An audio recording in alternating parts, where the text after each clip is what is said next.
Hello, cherished viewers. Welcome back to Sandy Home Recipe.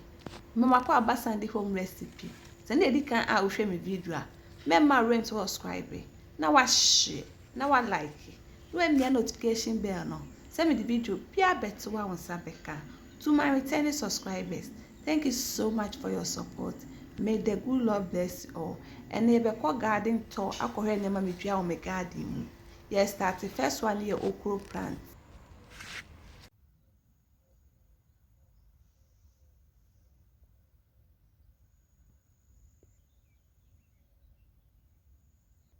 Yefi okro plant ni aba pepper plant. Nti de muhu nyina ye pepper bi mo start e den aso. Ebi de afe na start enyi. Yefi pepper ne so no. Na ya ba ye tomatoes. Tomatoes ne de aye ready am start se be den metete. Nti de muhu nyina ye tomatoes plant. Please, if you are new to my channel, don't forget to subscribe, share, like, and also click the bell icon to get new video I will post.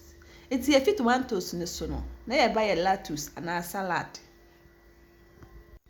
Ye fi a salad ne so na buy a bell pepper. It's we mu na e bell pepper. E bi de astart e den aso a enyim.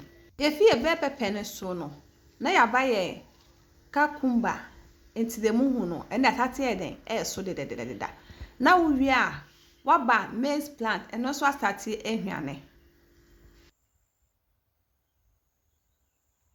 Yefi maize plant ne so na buy French beans and also ma start here den etete.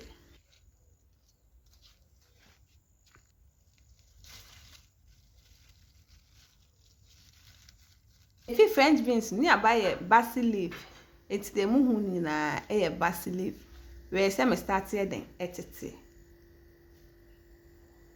Yefi basil leaf ne so no na ya buy we so basil leaf montanya basil leaf. Wabaye cabbage no so.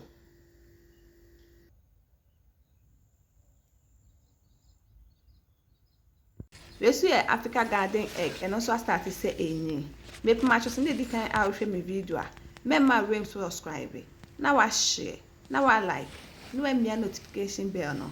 Send me the video bia beto wa on side ebeka.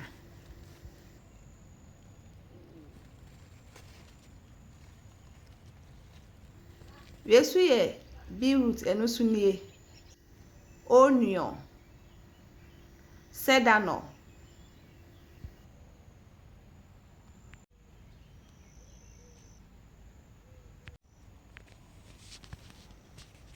we so cocoyam plants.